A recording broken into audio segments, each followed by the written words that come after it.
Je viens de découvrir un truc de fou. Il n'y a que 7% de la population qui vit la vie de ses rêves. 7%, ça fait peur, non? Et puis ils font quoi tous les autres? Ils se font chier comme des rats morts? Attends, je regarde. 46% se dit moyennement heureux, voire malheureux. Et les 47% restants se disent juste heureux, sans plus. C'est dingue, non?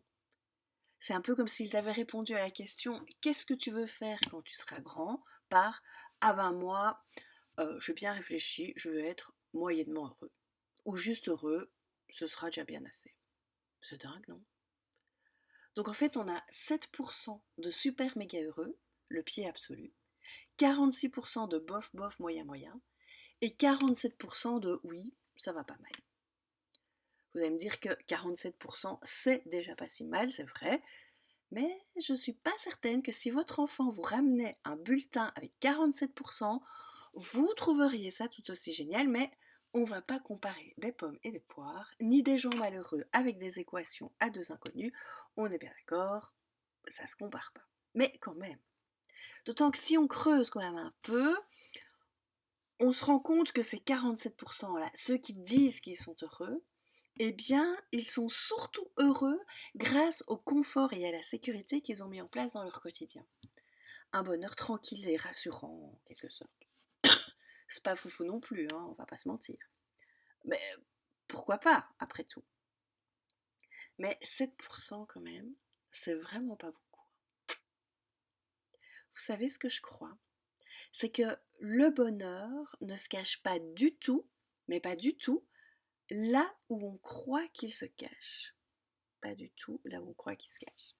On nous a vanté les mérites d'une existence toute tracée, école, boulot, mariage, maison, enfant, enfin ça vous mettez dans l'ordre que vous voulez, mais ensuite de toute façon après cette étape-là, c'est de toute façon la pension et puis la mort. Bah oui, on va tous mourir, ça c'est voilà.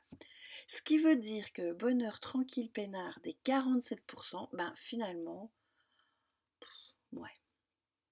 Il semblerait, toujours d'après des études scientifiques bien sûr, que le secret d'une vie réussie, c'est plutôt d'avoir un destin passionnant, une existence audacieuse et intense, pleine d'aventures et de découvertes. Et si on réfléchit, c'est ce que dit Brownie Ware, oui, cette dame qui travaille dans les soins palliatifs et qui a écrit un livre sur les personnes en fin de vie. Un des regrets récurrents des patients, c'est de ne pas avoir eu le courage de vivre la vie qu'ils voulaient vraiment, fidèles à eux-mêmes, pas celle que les autres attendaient d'eux. Et donc voilà, ça porte à réfléchir sur le sens de la vie, non? On se dit qu'il y aura tout de même 93% de la population qui va se dire un jour sur son lit de mort qu'il est passé à côté de quelque chose, c'est certain. Alors moi, ça fait 30 ans que j'étudie les secrets du bonheur, d'une vie réussie et de la réalisation de soi. J'ai tellement bien étudié le sujet qu'aujourd'hui je vis ma vie de rêve. Je voyage aux quatre coins du monde à moto, en van et bientôt en voilier. En fait, je peux dire que finalement, je fais partie des 7% de la population qui vit sa vie de rêve. C'est le pied. J'adore. À l'infini. Et au-delà. Trop bien. Parce qu'être moyennement heureuse ou vivre une vie plan-plan, pour moi, c'est absolument pas possible. Hein. La vie est trop précieuse, trop magique, trop fugace, trop tout. Il faut qu'elle soit intense, riche, aventureuse, pas parfaite. On nous a déjà dit plein de fois qu'on n'était pas au pays des bisounours, mais passionnante. Ah ça oui. Alors aujourd'hui, en fait, tu as le choix.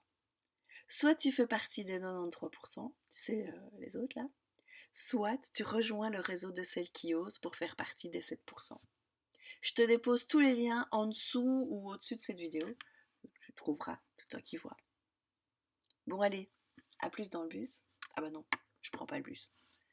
Bon bah, alors bisous. Salut. Cœur cœur. Smack.